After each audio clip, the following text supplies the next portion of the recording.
All right, so we left off with this question, which discusses molecular polarity and dipoles. It says identify whether each of the following compounds has a dipole, and if it does, show the direction of the dipole moment. So the first compound, you might remember this from earlier on today. This is dimethyl ether. It's one of those constitutional isomers with the formula of C2H6O. So I won't spend a lot of time on its Lewis structure because we had already drawn it earlier on. And if we draw the Lewis structure like this, it appears that we have two polar bonds in the molecule. Could anybody tell me where would I find a polar bond here? Between which two atoms? And it's not a loaded question or anything. Yeah, between the oxygen and the carbon. Now, is there a dipole moment in this molecule? Yes or no? Anybody? Yeah, absolutely there is, isn't there? The way that it's drawn, it looks like if you had a dipole going in this direction and this direction, it looks as if they would cancel. However, we know that the molecular geometry around that oxygen is bent, right? If we redraw the molecule, I'm going to draw it like this, where we have CH3, oxygen, CH3. Yeah, if we draw it with the proper molecular geometry, we see that it's bent around the oxygen. We have a dipole going in this direction and this direction. And so our net dipole is going to be in this direction. And so this is a polar molecule, right? And our net dipole is going to be going in this direction. If we look at CCl2Br2, this would be dibromo dichloromethane. This one is kind of interesting molecule. So it would look something like this. So this has a tetrahedral molecular geometry. I'm missing a lone pair. There we go. And if we look at the electronegativities of chlorine and bromine, chlorine is slightly more electronegative than bromine. And so we're going to have two dipoles going in this direction, not very strong. And then we're going to have two dipoles going in this direction. And so they're not going to cancel out completely. And so you are going to have a slight net dipole in this direction, but it won't be super strong. I wouldn't say it's a very polar molecule. I'm just going to move this out of the way. So you'll have a little bit of a dipole in that molecule, not a huge one. But what about in the last molecule? There's two dipoles in this molecule. We have one going in this direction, and we have one going in this direction. But would this be a polar molecule? Yes or no? I'd say no as well. Why would it be a no for my students who answered no? What happens to these dipoles? What do they do? Exactly. So dipoles, we'll put here dipoles cancel, therefore not polar. Great. Absolutely, they cancel each other out. Well, from there, we move into the second to last section, which deals with intermolecular forces, or IMFs. So this is IMFs, intermolecular forces. And in General Chemistry 1, of course, you would have covered these. You would have covered dipole-dipole forces, hydrogen bonding, and dispersion forces, or also known as London forces. It's the same thing. You would have covered these in detail in General Chemistry 1. And so just to recap, in order for a molecule to have dipole-dipole forces, it has to have a dipole, so must have overall dipole in the molecule. If we have hydrogen bonding, does anybody remember what the requirements are for hydrogen bonding? You have to have a bond between hydrogen and what atoms? What are the possible atoms? Fine, exactly. Thanks, Sean. So you've got to have a bond between hydrogen and fluorine, hydrogen and oxygen, or hydrogen and nitrogen, yes. And then dispersion forces, well, those are present in all molecules. Anything that's, whether it's polar or nonpolar, we always have London forces or dispersion forces. So if we were to rank those in terms of strength, so London forces, we have London forces, which would be the weakest, and hydrogen bonding, which would be the strongest. So we'll put dipole somewhere in the middle.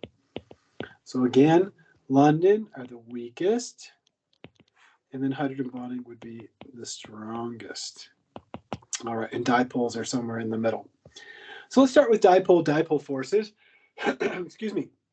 If you have a molecule like acetone, and I'll just redraw a fourth molecule of acetone here. We see that acetone does have a permanent dipole in it, right? We have a dipole because we have a delta minus on the oxygen and a delta plus on the carbon.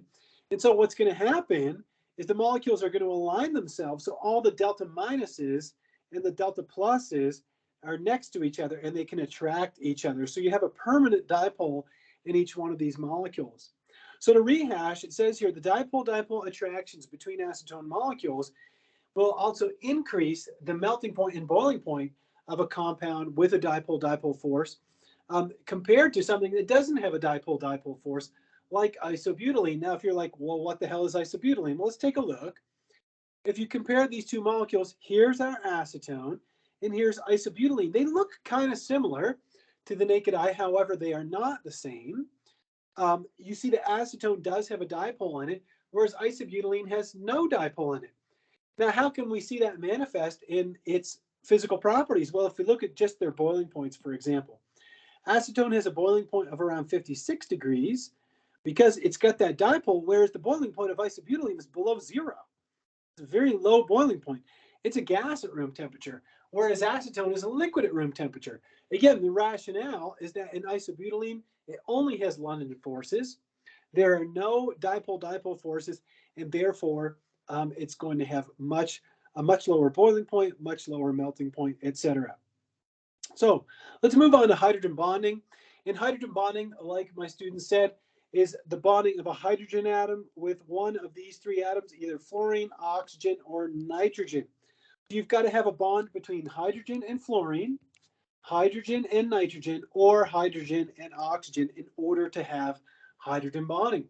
And hydrogen bonding is nothing more than a type of dipole. It's just a very strong dipole. It's not a bond, like a covalent bond. It's just a very strong dipole force. And the way that we show that strong intermolecular force is we draw a dashed line between the delta plus on the hydrogen and a lone pair on either an oxygen, nitrogen, or a fluorine. So this dashed line here represents a hydrogen bond. This dashed line represents a hydrogen bond. It says only when a hydrogen shares electrons with either oxygen, nitrogen, or fluorine can it carry enough partial positive charge in order to have a hydrogen bond. So it says that even though you have a hydrogen bond, which is very strong, it's still about 20 times weaker than a covalent bond. Okay, it's just a very strong intermolecular force, very strong dipole. If we have molecules that have hydrogen bonding capabilities in them, we call them product solvents, like acetic acid. And if we have solvents that don't have the capability of hydrogen bonding, we call them aproduct solvents. Anyhow, I don't think I have any questions on the quiz about that, but it is something I want to share with you because it will come up later in the class. Product solvents, again, are ones that have hydrogen bonding in them, and aproduct solvents are ones that do not have any hydrogen bonding in them. You can also see hydrogen bonding manifest in the physical properties of these three compounds. If you look at trimethylamine, ethylmethylamine, and propylamine, they all have the same molecular formula. They're all C3H9N. They all have the same molecular formula, but you can see that the boiling points increase as I go from trimethylamine to ethylmethyl to propylamine. Why is it?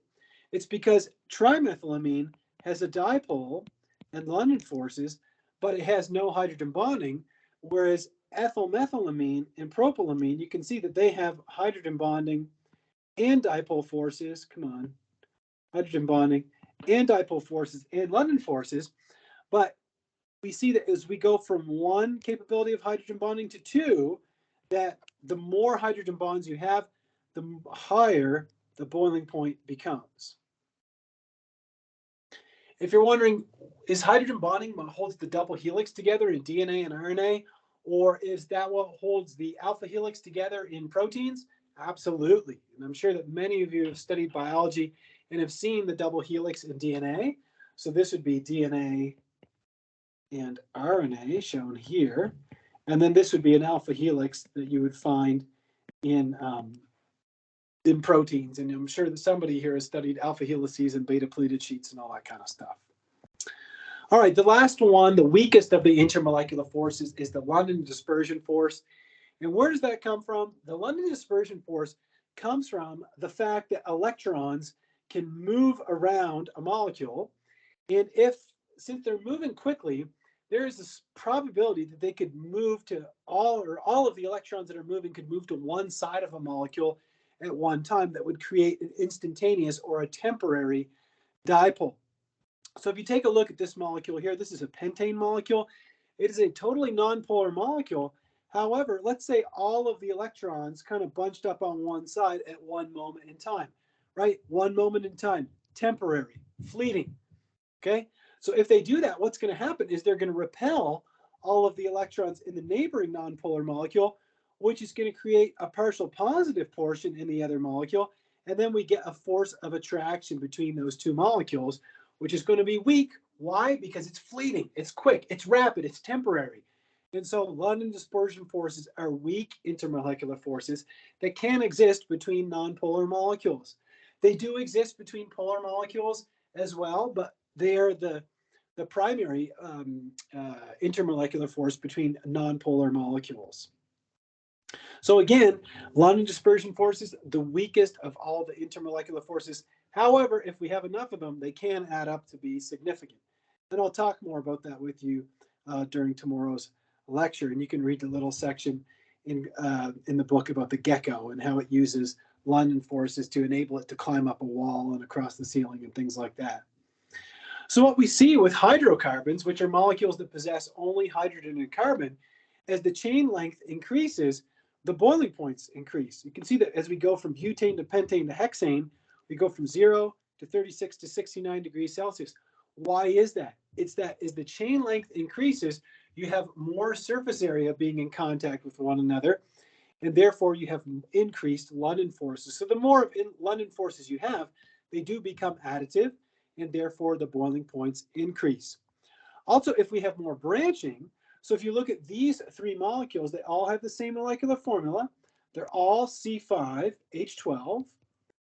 As we have more branching, the boiling points go down. Why? Because we have a decreased surface area that can be in contact with one another. And again, I'll explain this to you more tomorrow when we cover bond line structures at the beginning of the lecture.